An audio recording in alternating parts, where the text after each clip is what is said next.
everybody. My name is Dan Skipbound, and this is the 52 must-see movies and why they matter. And this week, we are talking about an absolute classic called 12 Angry Men. And with me, I have nobody better that I would want to talk about this film with than Mr. Stephen Village. Stephen, welcome back.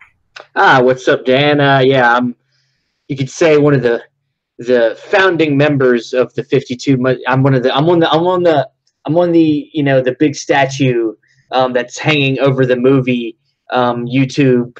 I don't even know what you want to call it, but we're there. Yeah, me, Andrew, and you, season 1, and you've had a group of other guys helping you with season 2. I've watched some of them episodes. They're great. Another good batch of movies, and now we're on to a film I really love. 12 Angry Men, from a director I really love, Sidney Lumet. So yeah, excited to talk about it. Absolutely, yeah. And like you said, the book, The Essentials, the 52 must-see movies and why they matter, was written by Robert Osborne, and him and a group of people, week to week, came up with the list of 52 movies that they talked about on the book. But I decided, you know what? There's more than just 52 movies that are great and must-see movies. And so myself and my friends, we nominated a bunch of films, and we narrowed it down to, you guessed it, 52. And this is one of those films that I nominated that, I'll be honest with you, I'm kind of surprised wasn't in the book, because it's just an amazing, amazing film. Yeah, it's not only, it's not only a great Sidney Lumet. I mean, this was Sidney Lumet's debut feature film. I mean, he'd done some TV, but this is one of the greatest debuts ever. And I think what you have to give this movie the most credit for is it's a film that is totally engrossing, but it takes place in one location, essentially. So it takes a master, even at that time, somebody that was just getting started in feature filmmaking, to be able to keep your attention for an hour and a half in one room, just literally conversations. And that's how good this movie is. It really, I mean, you hit the nail on the head right there. That is essentially what this film really is. And if that didn't work, this film would have died a slow death. But guess what? It works.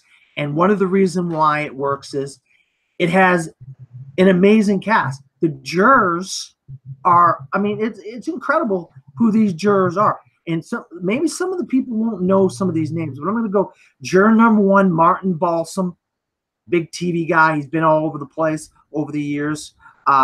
Juror number 2, John Fiedler. Juror number 3, Lee J. Cobb. If you've seen the movie On the Waterfront, you know of Lee J. Cobb. If you haven't, I definitely recommend seeing both of these. And On the Waterfront was talked about in the very first season of the 52 must-see movies and why they matter. And Lee J. Cobb plays a very similar character, except in that he's like a boss. He's like a boss of some docks, a dock boss or whatever you want to call it. E.G. Marshall, another great character actor. Jack Klugman, a TV guy. He's been all over the place. If you watch sitcoms in the 70s and so forth, you probably heard of Jack Klugman. Edward Binns now was in the teleplay of 12 Angry Men, and they liked him enough to bring him back for this big screen version of 12 Angry Men. Jack Warden, another TV guy. You see him all over. He was in some sitcoms in the 60s and 70s, but he's a major character actor that's been around a long time if you look up Jack Warden. Juror number 8 is basically the star of the film, and he is one of the greatest actors of all time, and he has a great lineage as well. Some children that turn out to be great actors and actresses. Henry Fonda, juror number 8. Joseph Sweeney, another one that was in the teleplay, and they liked him so much that they brought him back for this version. Ed Begley, the name Begley probably sounds familiar too. Well, his son, Ed Begley Jr., is a major actor, has been in all kinds of different things. Well, his father was was an actor too, obviously. Uh, George Voskovich. Before this film, I hadn't seen George Voskovich in anything. And since this film, I have. And guess what? Instead of playing a jury member, he plays a lawyer in The Spy Who Came In From the Cold. So he's played on both sides of this. So he's got that experience, George Voskovich. And number 12 is Robert Weber. And so these are your 12 jurymen. What's the title of the film? Is 12 Angry Men. And so that lends you into saying, okay, now I understand. 12 Angry Men is the 12 men in the jury room.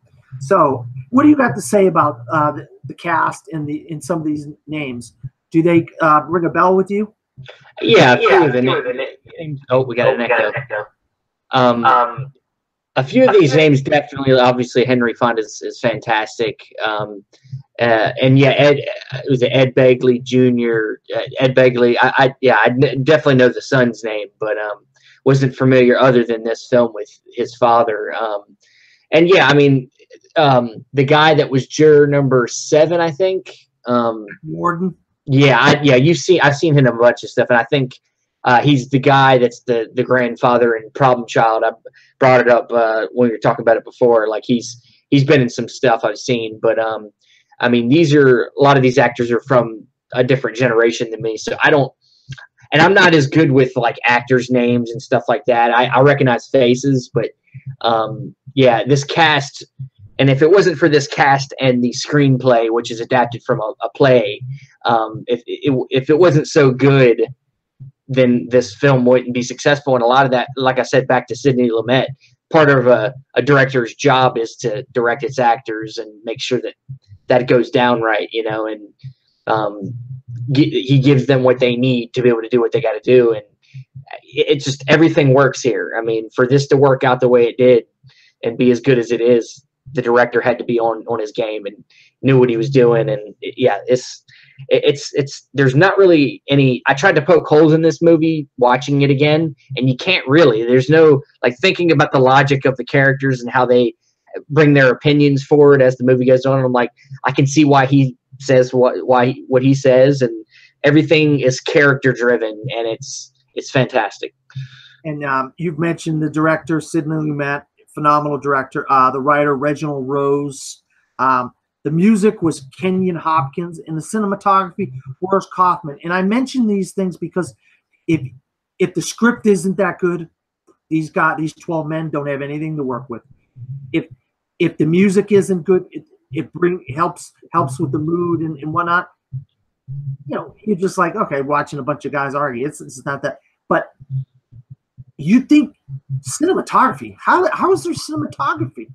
Well, when you watch the movie and you see the camera movements and you see the different things, and I will talk about that as we go along, the cinematography has to be on point for the drama to come through and the dialogue to come through. So all of these men play such an important role in making 12 Angry Men such a great film. And so that's why I wanted to make sure we got those guys' names in there. Okay, so the first thing we have is we're going to go into the jury room, and we get instructions to the jury. And it's a hot summer day, in New York City. The jurors are taking their jackets off. They're taking their shirts off. They're going to open windows. They're trying to put a fan on. It comes to find out that this is the hottest day of the summer. Now tell me, Stephen, does this really impact what goes on in your opinion? I feel it really does. Oh yeah, for a good amount. Almost everybody in the room at the beginning of the story are very much ready to just go ahead and call it a day. They most of them feel like what they've been told about the case, which is about a young kid that apparently kills his father. Now, one important thing is that originally in the play, that you didn't see the person that was being put on trial. It was left open. But in this movie, we are seeing that it is a young Latino kid. So obviously that plays a very big part in the discussion, you know, with racial tension and all that stuff that's going on. And, you know, also, yeah, I mean, the weather, things being hot, it definitely played a big factor for a few of them. Specific, one guy wants to go see a baseball game. One guy, you know, which I think that would have been Dan, I think, in the room. Dan wants to go see a Boston Red Sox game. I'm just kidding, with you. But, yeah, I mean, there's a few guys. But the thing is, I think a lot of this more or less is about the prejudices are the big thing, you know, as we get in through the story. But definitely plays a factor partially. You know, when you turn up the heat in the room, it makes people feel uncomfortable, makes people want to leave. Yeah. So. All right. So juror number 4, we get him. He says, I sat on many juries. That's E.G. Marshall. And then you brought it up before I could bring it up. Juror number says, we need to get this over with because I got tickets to that ball game, the Yanks in Cleveland. And then, of course, juror number 1, Martin Balsam, he decides, okay, let's do a preliminary vote. And the preliminary vote is 11-1. So, and of course, juror number 10, Ed Begley, we start seeing his motivations right off the bat. There's always one. There's always one. So discuss, what do you think about those first impressions of some of the characters? Yeah, I mean, you know, when we find, obviously the one that's the one that declines is the Henry Fonda character, because for him, you know, he feels like deciding this all in 5 minutes is not justice. Is that, you know, this kid's on trial for his life. He deserves more than 5 minutes of not even any discussion to decide his life. So, you know, yeah, when Ed Begley's character, you know, says, you know, there's always one, he obviously is showing how thoughtless his process is, you know, and I don't think it shows his prejudice very much yet, but we get more of his prejudice later. You know, with juror number 4, is that Lee Cobb's character? Juror number 3. Juror number 3.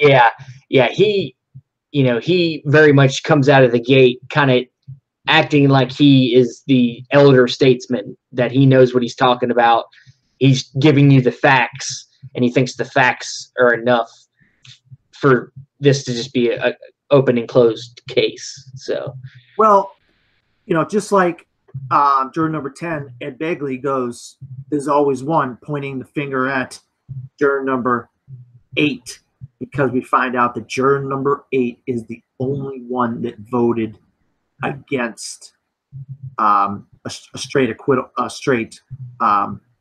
and then juror number 3, like you mentioned, he says kids, which, all right, so we know now, we start seeing his prejudices. So we know now Ed Begley, number 10, has got prejudices. Number 3's got prejudices.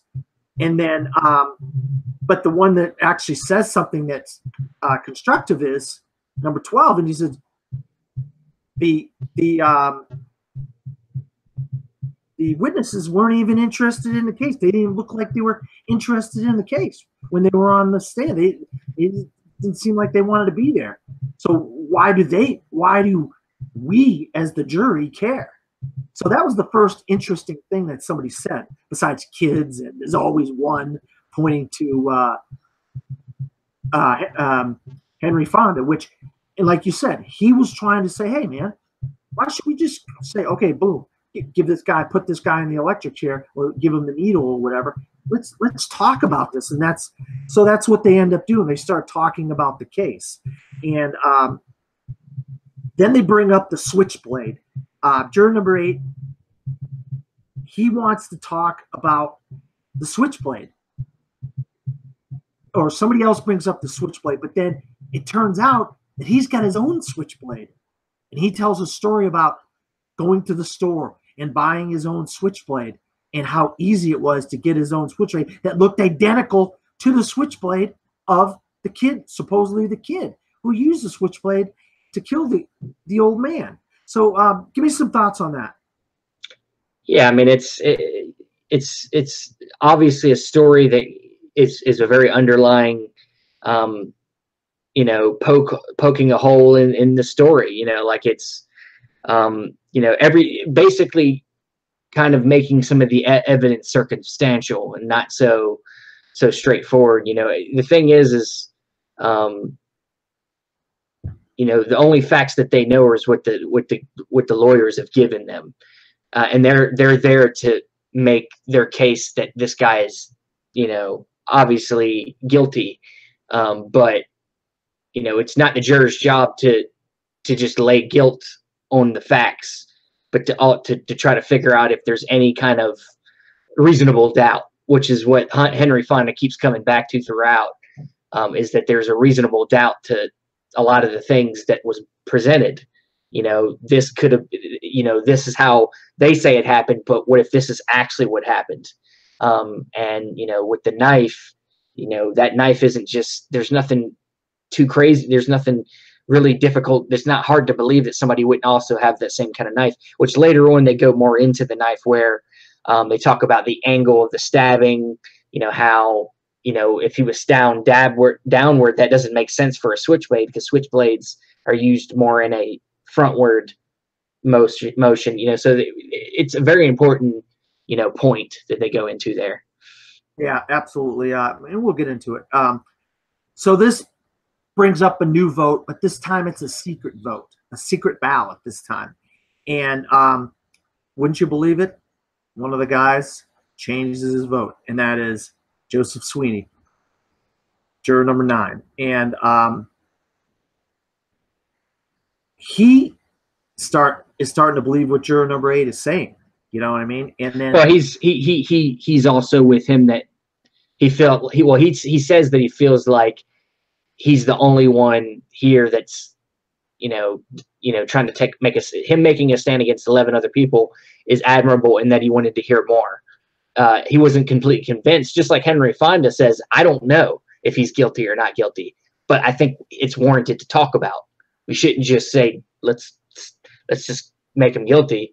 I don't know if he's guilty or not. I don't, you know, he could be not be, but I want to talk about it. Let's talk about it. It's what we're supposed to be here for.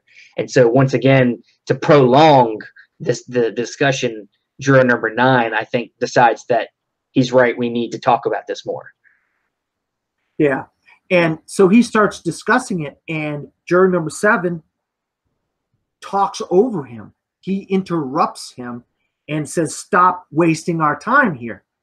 And of course, you know, that's when other people start stepping in and said, hey, you know, let the man speak. Let that man speak about what he has to say. And so so this is when we start getting really some arguments back and forth in the room, except a couple guys really don't care. They don't even want to be there. And they're playing tic-tac-toe. I mean, are you kidding me? A man's life is on the line here, and you're playing tic-tac-toe. I mean, a couple of the people are pretty upset about that. Yeah, I mean, it's once again very subtle character things. You know, the fact that they don't care that much is partially because they can't really, in the sense of, you know, the person that's on trial and themselves, if we're talking about juror number 12, who apparently is an advertising guy, he obviously probably is pretty well off. He's probably upper class. He doesn't really know what it means to be poor, or means to be, you know, which we get into a little bit with another juror who talks about also being from the slums, just like the person on trial, and knows how it is to be poor. And the people that are richer in the room don't seem to feel like they have as much in stake with the discussion. They don't care as much because they don't know what it means to be that low. Yeah. And so then we start talking about things, and when juror number 8 starts explaining some things to the guys, we get another vote, and we get another changed vote, and now the vote is 9-3, and so all this stuff starts happening, and they start talking about the room and how long it takes for the old man to get to the door, and did the old lady see what she thought she saw through the train tracks, and all this stuff. And this is when, and all the props of, the prop of the room got brought in. They brought in the prop of the room. They started measuring, they started walking it off and so forth. And it was definitely in question once they started walking and talking about it. And then once they started looking at the old lady and seeing her, and that she needs glasses, and then how could she see this far through the train tracks and all this stuff. And so more and more people start changing their vote. And then we get an 8-4 vote by this time of guilty and 4 not guilty.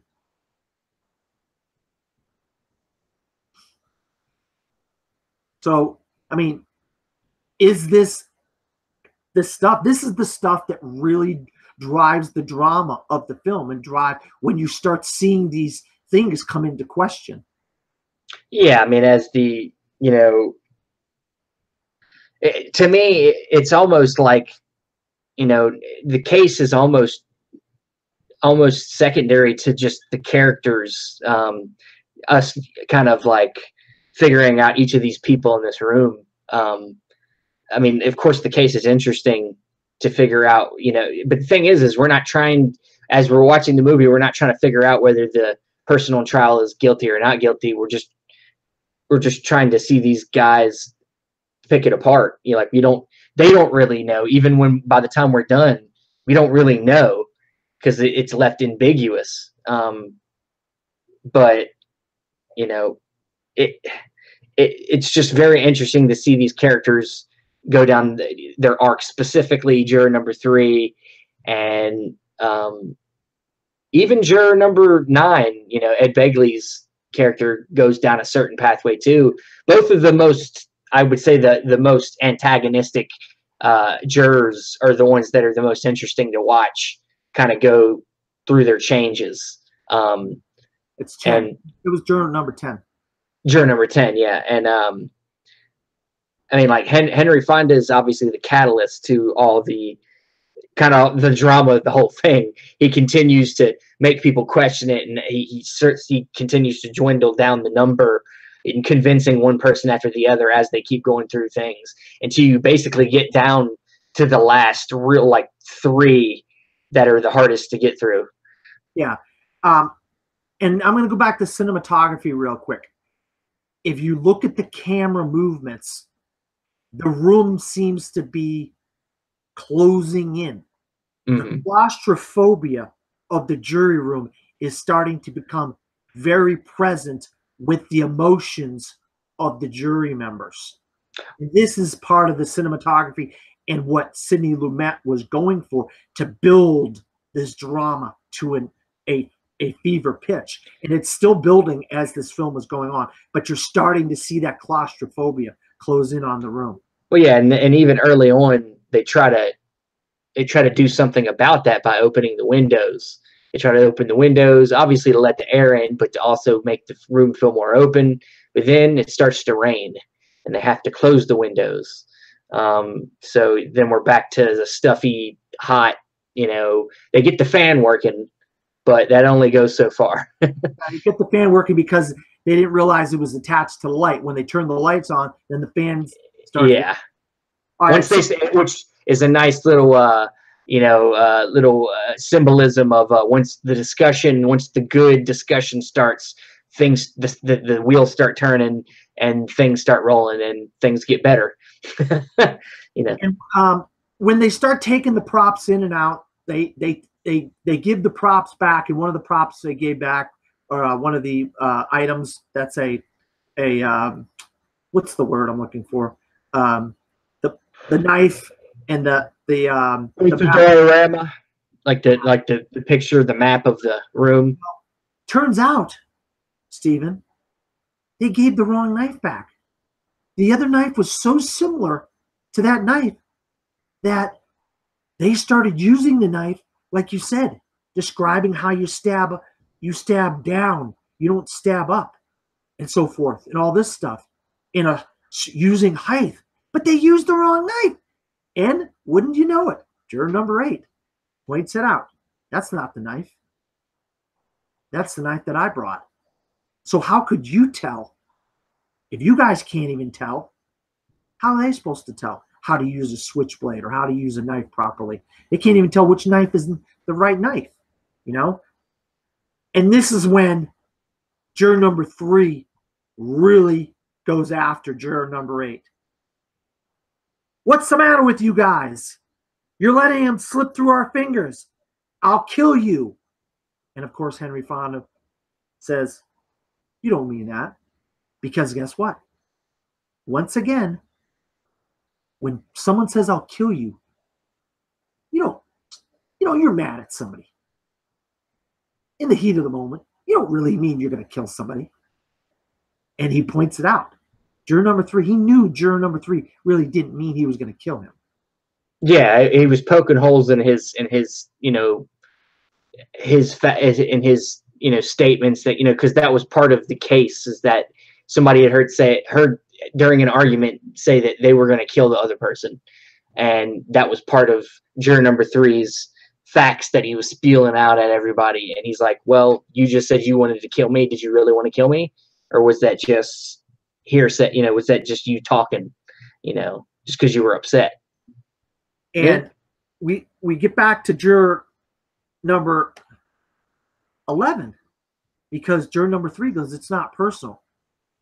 And juror number 11, George Voskovich, we don't see him. He doesn't bring up a lot of points, except, when he really needs to. When he says it's not personal, what do you mean it's not personal? Once again, describing that it is personal. Somebody's life is on the line, and he's starting to see the insults as insults going around the table. People are starting insulting people. Yeah. And juror number 11 finally about had it. Then one of the guys who brought up the story about the eyeglasses and the marks in the corner of your eyes when you wear glasses, juror number 5. You don't ever sweat. He doesn't sweat for some reason. And wouldn't you know it, when things start getting a little dicey in the courtroom and they start explaining things a little bit, what do you see later on in the film? A drop of sweat come down his brow. And he says, I don't sweat. So that's kind of interesting, because later in the film, he has a drop of sweat. You see it come down his brow. So this is getting really tough for everybody in the room to be doing this as long as they've been doing it.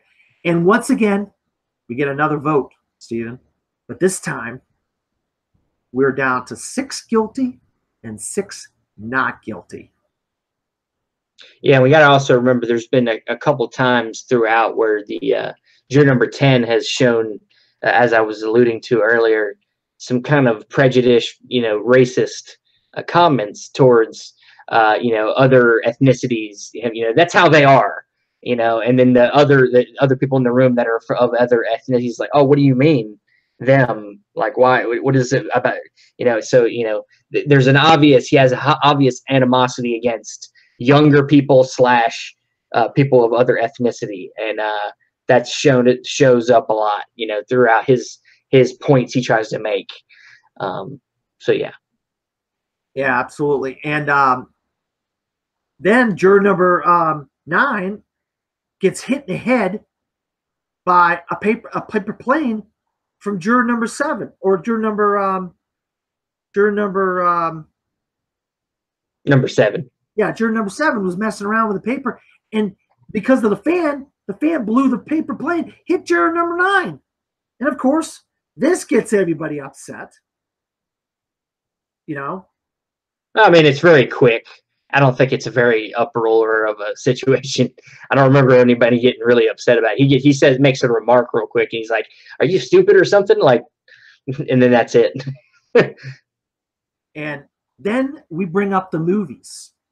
Now, you and I, okay, we could probably tell you what movies we saw on what days and at what times. But back in the day, you know, you got a matinee and you got a second movie, and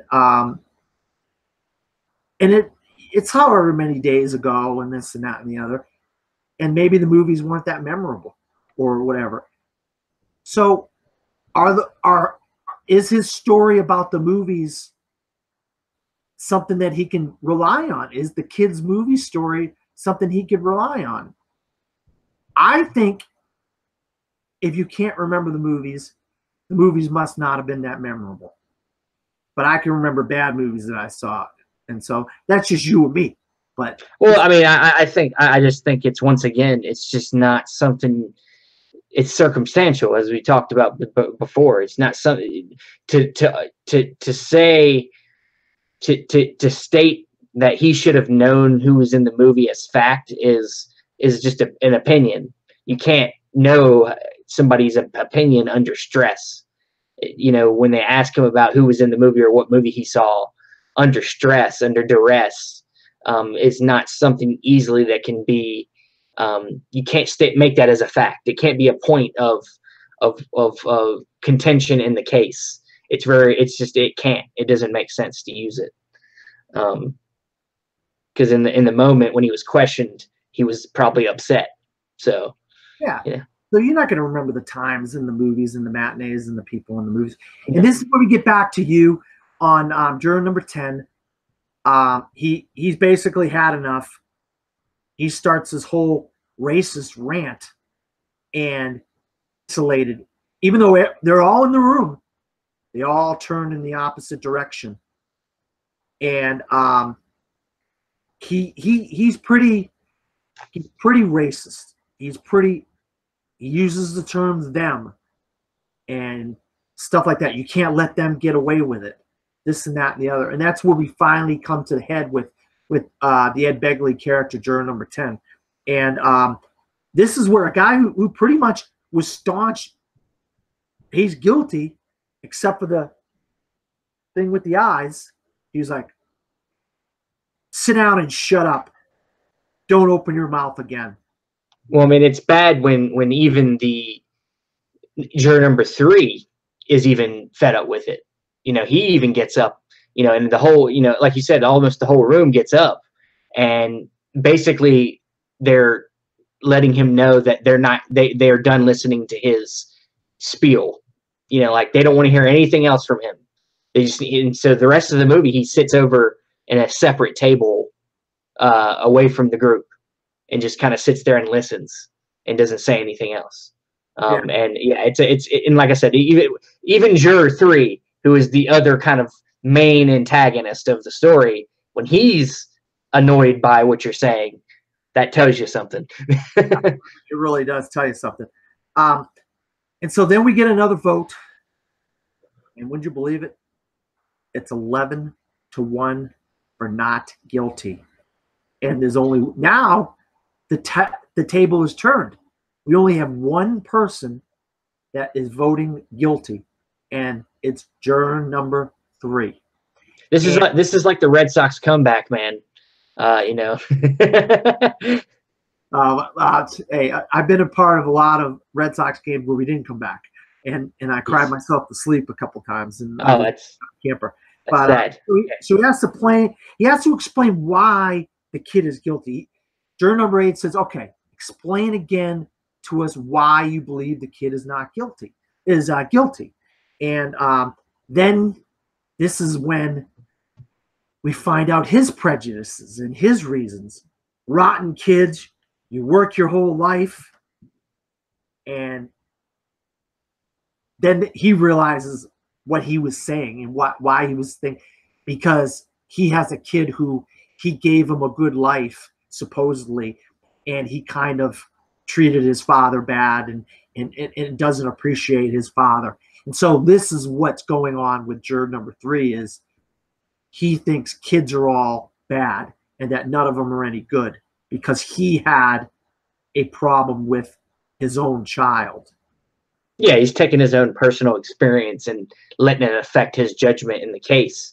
And it's not how it works. I mean, you're not supposed to let your own personal, justice is supposed to be blind. It's not supposed to, and that's really why this movie is a brilliant movie, even to today's standards. I think if you remake this movie today, you obviously add jurors of color and other ethnicities in this to make it even more interesting and more appropriate to modernize it. But it still, is a really good film about talking about the class structure and like different in ageism and all that stuff when it comes to people's opinions about what's right and what's wrong through different people's eyes from different ages to different backgrounds, and it really delves into all that stuff, and that's why this movie's so brilliant. And so then he's crying when he's saying that. He's crying, and then he, in his own crying words, he goes, "Not guilty." He's like crying, and he's going, "Not guilty." And then basically we now have a 12 vote for not guilty, and everybody starts getting up, getting their stuff, and walking out of the courtroom. And there's only 2 people left in the room, and that's juror number 8, Henry Fonda, and juror number 3, Lee J. Cobb. And juror number 8 helps up juror number 3 and helps and walks out into the courtroom. Then we see everybody, like you said, ambiguous ending. Everybody go out of the courtroom. And this is one of my scenes that I loved. You see everybody going off down the steps and in different directions. I really love that, except for 2 of them. And it was juror number 8 and juror number 9. And they ask each other's names, which is kind of cool. Davis and Markle. Davis is juror number 8, and Markle is juror number 9. And that's the film pretty much in a nutshell, Stephen. But what we always do in the 52 must-see movies and why they matter, somebody actually jumped the gun on the last one. But why is 12 Angry Men so essential that I nominated it for this second season of this show? What makes this movie such a great film for me to put it on here? It just really, I think, well, first of all, like I said at the beginning, it really is a demonstration of fantastic writing, fantastic acting, where when you have to confine your story to one location, it's like that takes a really great filmmaker to do that. And that's why, I mean, when you think about how you can't name a lot of great movies that take a place in one location. You can't, great movies like as good as this movie, there are some out there, but there's not very many that take place in one location, and you can say is great. And I think that's a testament to the filmmakers and the writers and the it's a combined effort to make something like this as great as it is. And that's enough to be commendable. And when this is from a first time feature filmmaker, that's also another reason to celebrate it. It's not easy for your first movie to put out something this great. And he did, and continue to put out great stuff through the rest of his career. So, yeah, I mean, just to be able to talk about anything Sidney Lumet is great. So, and the thing, I get this thing from people all the time. Well, I don't like watching black and white films. And the thing about black and white is it allows you to do things in a film that you can't really get away from, because it really points the finger if you make mistakes. And in 12 Angry Men, there's so much detail of people getting up, people walking over here, people doing this, people doing that. Every movement is right there in your face. And with color and other kinds of mediums, you can lose some of the dramatic effect. And for a film that is set in one room like this, the cinematography really played a major part in really adding to the character development and the drama of the film, and the claustrophobia that this room really, it just started closing in on you, and you as a viewer, you could really see the claustrophobia. And they don't do this kind of thing anymore. It took what was 1950 something this movie came out. 1957, I think. Yeah, I think. I thought it was early 50s, but and so that's where I feel like filmmakers. I think you may have got it. Like obviously Hitchcock got it. It was color, but Rear Window was a great example of a film basically taking place in one place throughout that back window of that apartment. And like Whiplash is another. Yeah, they go a lot of places, a few places, but a lot of it's in that band room, and a lot of your drama and your character development is in that band room. And that's very few films can really do that in one room like that. And absolutely what you said, tremendous, tremendous. Very few filmmakers on their first shot can make such a phenomenal film as 12 Angry Men.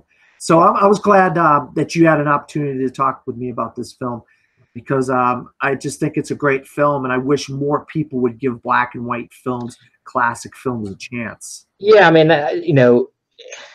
there was a time where I was sort of in that realm. It wasn't that I hated black and white movies, but it was just I was young, and I didn't have a lot of open mindedness to other types of movies other than the new stuff that was coming out.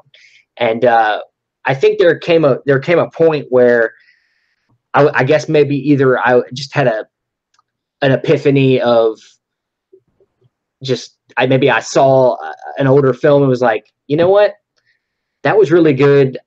I need to watch more. And then it just went. I went crazy from there. But the thing is to say that you don't like black and white movies is kind of not the reason you don't like black and white movies.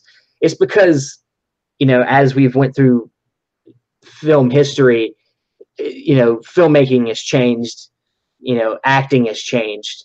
And I think for a lot of people, and this is where I come from at least, a lot of what kept me away from classic films was the acting more than anything, because the acting changed from kind of the traditional, almost stage acting that you got like from a play, transitioning into the more method.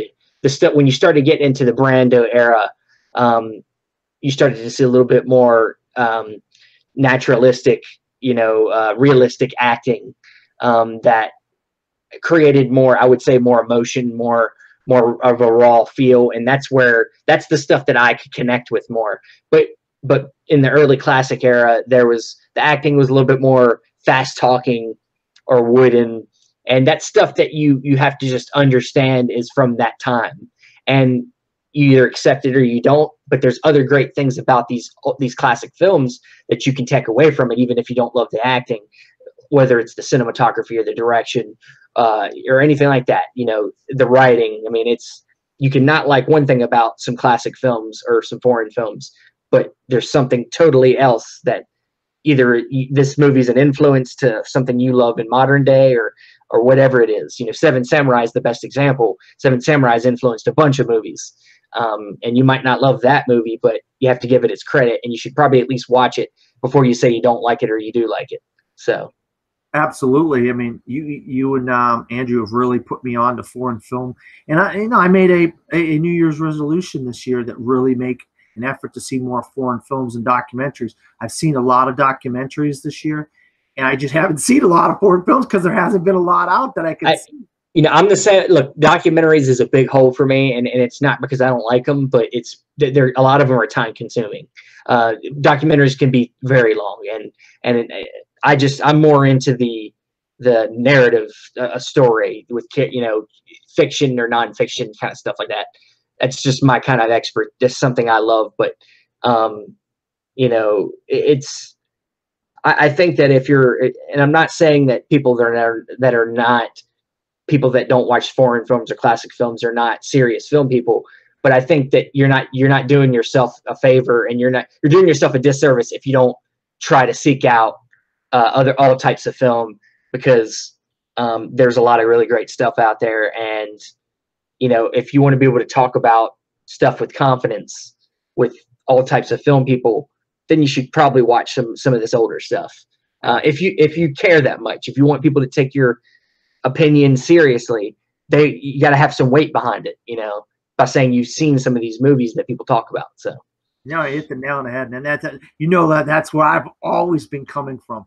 The more movies, and it's a sense of pride, man. I take a sense of pride as a film person. The more I take in, it's, you know, I can say I've seen these movies, and you know, I might not understand everything about the movies because it takes multiple viewing sometimes. There's some of these foreign films, you're reading the movie the whole time and you're not really getting a chance to sit there and watch the movie completely. So on a multiple viewings, you can really take it in. I'm watching a lot of Visconti right now, and his movies are very beautiful to look at, but I have to read them. So it's like I got to watch them a couple times, but they're long, 3 hour, 4 hour, 5 hour long movie. Get back to 12 Angry Men real quick. Sorry, guys. Yeah, 12 Angry Men. I saw this movie when I was 6 years old, and I'm older than probably everybody that I've had on the show. And but that's when I really had a drive to see classic films, monster movies, all kinds of things, westerns, you know. And if I was 6 years old, it just kind of baffles me that people can have that much of like a closed mindedness not to just see more films. And 12 Angry Men, I feel like 12 Angry Men is one of the greatest films of all time. And I will stand up. I will argue with anybody that says otherwise. And I know you have a great appreciation for this film as much as I do. So, Stephen, thank you for being on once again. Where can you be found? You can find me on Facebook, YouTube, Facebook, Stephen Billings, YouTube, Cinema Discovery Project. Not really got anything going on there yet, but hopefully soon I will. Me and a fellow friend, Andrew Cabral, should be starting a podcast up soon. I'll be going to Telluride here in the next week or so. So you'll be seeing some stuff from me there. And if you want to get envious of Stephen, just go follow him on Instagram, because you'll want to go to North Carolina and punch him in the face like I do all the time, seeing all the great movies he's buying all the time. Now, he knows I'm kidding with him. But you can find me at Dan Skip Allen on Facebook and Twitter and Pinterest and Instagram, and also at From the Fourth Row at WordPress.com. That is my blog. And if you want to read any sports articles or movie reviews that I write, you can go to cinesportstalk.com. That's CINESPORTSTALK.com. So for Stephen and myself, good night.